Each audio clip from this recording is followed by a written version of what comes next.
Maingat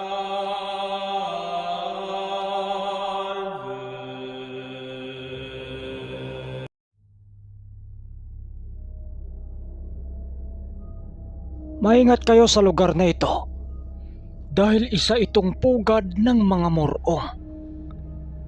Wika ng ermitanyo. Para sa hindi nakakaalam, ang tayho at morong ay magkakaiba. Isa itong uri ng kabayo na may kalahating katawan ng tao. Kadalasan sa mga ito ay nag-aalaga ng mga morong na nagbibigay ng pagkain sa kanila sa araw-araw na dumaan. Hindi gaanong nagsisilabas ang mga ganong klase ng nilalang dahil mas pinili nilang magtago kapag tapos na silang kumain. Kapag nagutom ang isang tayho, ay maghanap ito ng makapuno sa kanyang pangangailangan. Wala din itong sinasantong nilalang sa tuwing walang laman ang kanilang mga tiyan.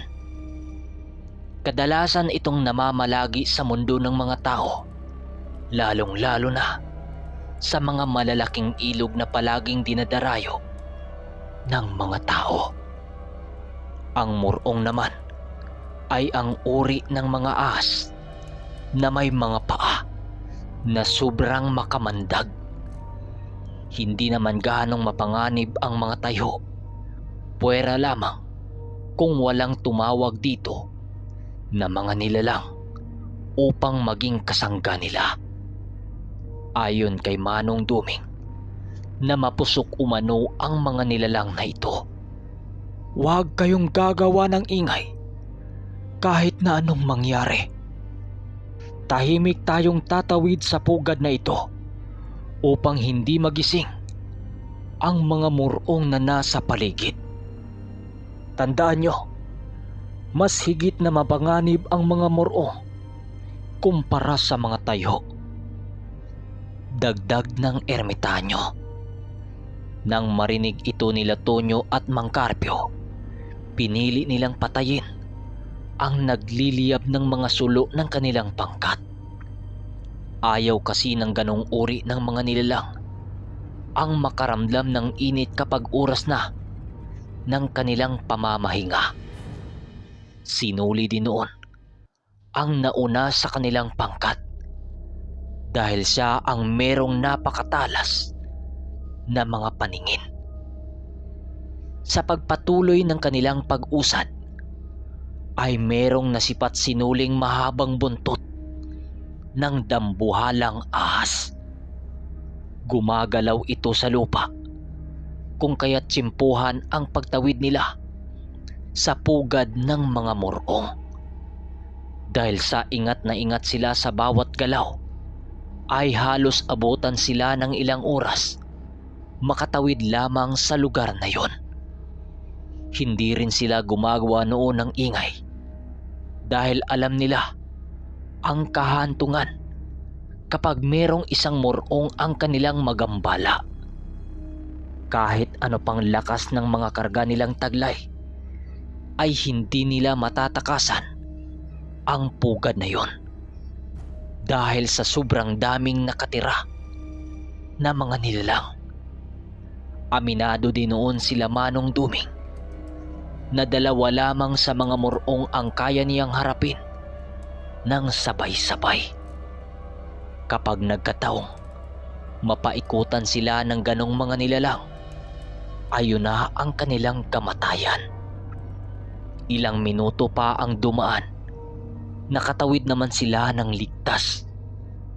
Nang tuluyan na silang nakalayo sa mabatong lugar na yon, ay nadapo na nga sila sa napakalaking ilog na may kadiliman.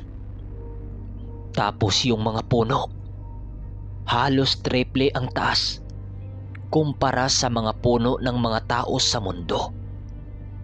Dahil sa malapad na mga dahon nito, kung kaya't pahirapan sa kanilang pangkat ang maaninag ang liwanag ng bituin. Dahil sa kadiliman, nagpasya silang sindihan ang kanilang mga sulok upang hindi sila maligaw sa kagubatan. Sa patuloy ng kanilang paglalakbay ay napakaraming iba't ibang hayop ang kanilang nakikita. Ang ilan sa mga ito ay nagliliwanag habang ang iba ay binabalot ng kadiliman. Meron din silang nakikitang usa na halos isang dipa ang sungay at kasing laki ng kabayo. At meron itong 3 pares na mga paa.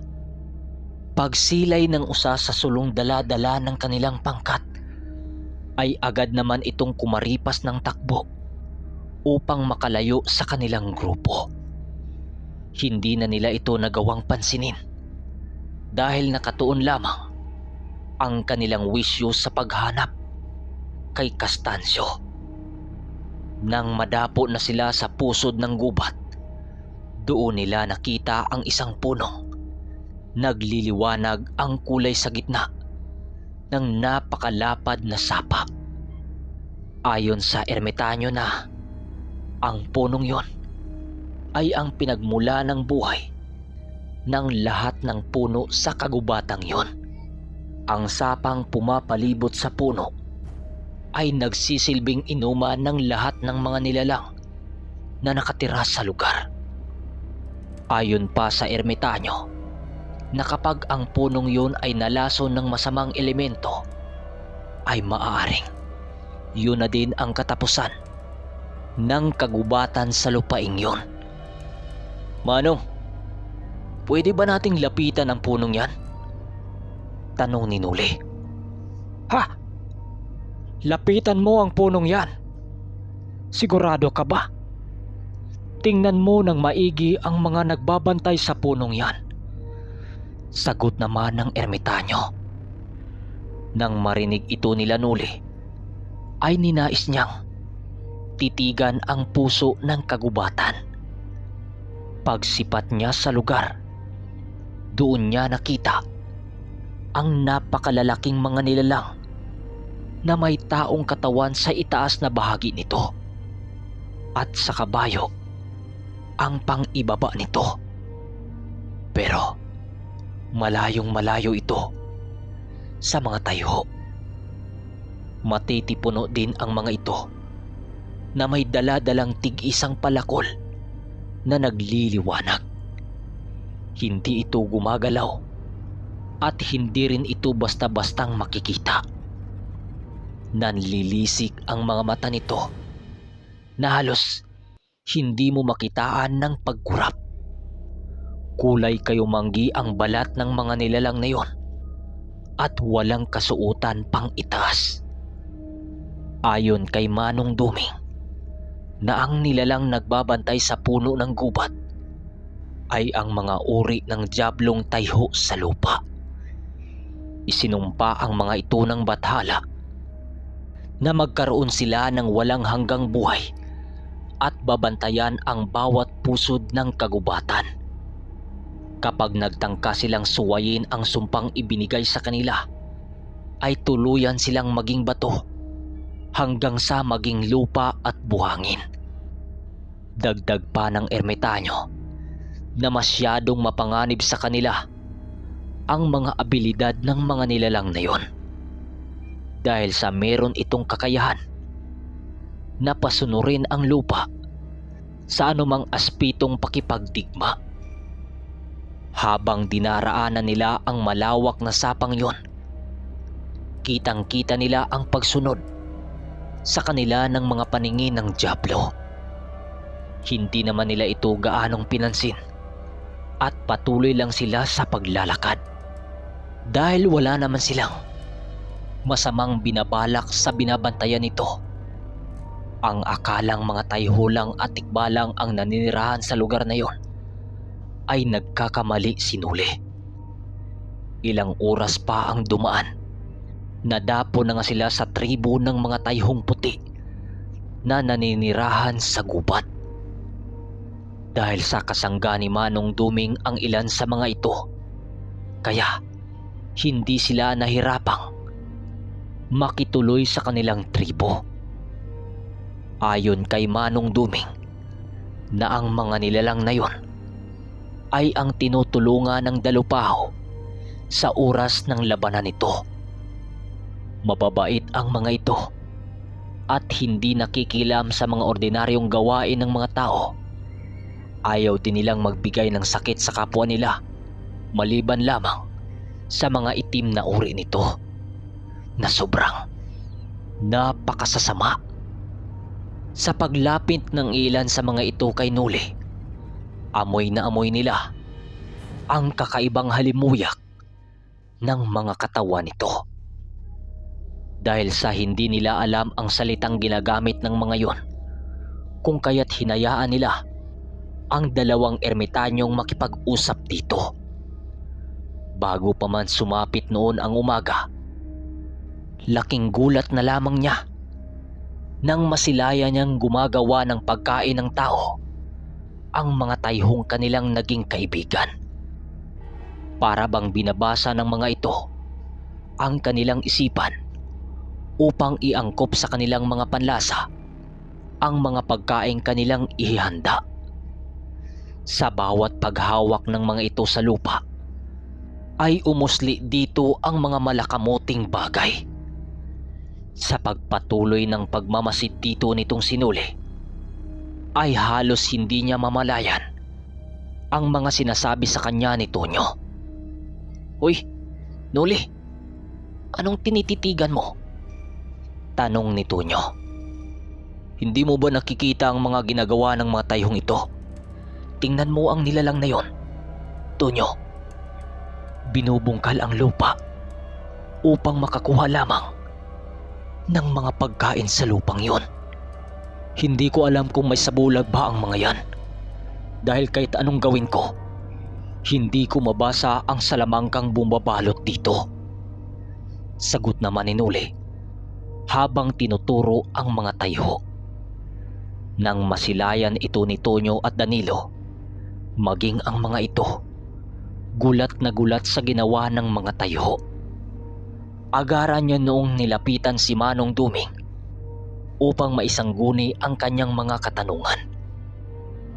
Nang marinig ng ermitanyo ang isinangguni ni Tonyo, sumagot din naman ito ng, "Totoong mga laman lupang pagkain yan, iho. Kumbaga sa atin, yan ang kanilang mga kamuting tumutubo sa kanilang lupain. Huwag kang mag-alala. Hindi gagawa ang mga yan ng pagkaing makakasira sa ating mga katawan." Nang marinig ito ni Tonyo, agad rin namang itong bumalik sa kinaroroonan nila Noli. Doon niya sinabi kay Noli na totoo ang mga kamuting yon ayon sa ermitanyo. Habang tumitig noon ang tayho kay Noli, bigla siyang nagulat nang may umusling kamay sa lupang hinahawakan nito. Dali-dali niya noong ibinaling sa lupa ang kanyang paningin dahil sa labis na pagkagulat. Doon din napagtanto ni Noli na kinukopya ng mga nilalang na yon ang kadalasang kinakain sa mundo ng mga tao. Sa pag-uumpisa ng kanilang salo-salo, ninais na itago ni Noli ang kamay na nilikha ng tayho. Muli niya itong ibinaon sa lupa upang hindi na ito mapansin ng kanyang mga kasama.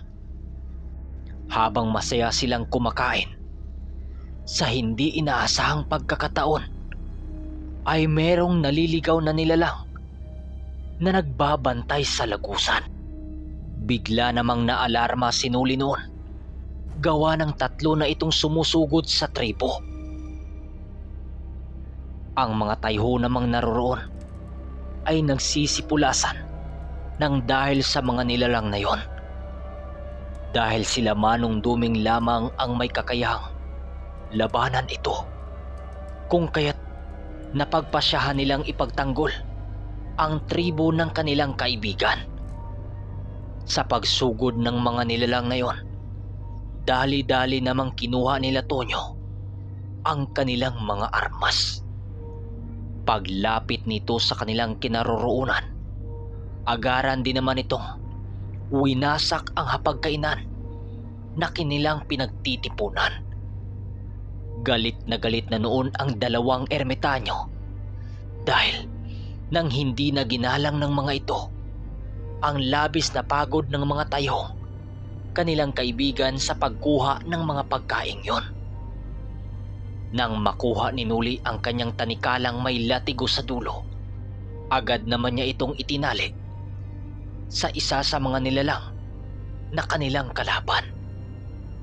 Pilit itong pinuputol ng mga nilalang na yon pero hindi nito magawa-gawa dahil likha ni Barangaw ang latigong yon.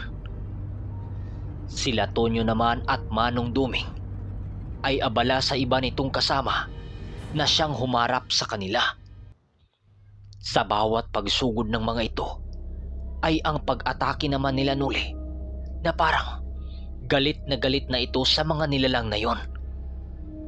Ilang minuto pa ang dumaan, napabagsak na nga ni Nuli ang isang nilalang na kanilang kalaban. Nang makahanap din ng pagkakataon sila Manong Duming, ay bigla itong nagpakawala na malalakas na pabako sa paligid na siyang naging sanhi para mapandusay sa lupa ang kanilang mga kalaban. Paglapit niya sa nilalang na napuluputan niya ng latigo, ay walang awa niya itong pinagtatagas sa ulo. 3 taga lamang noon ang nagawa nitong sinuli nang matagumpay niyang mahiwalay ang katawan nito sa kanyang ulo.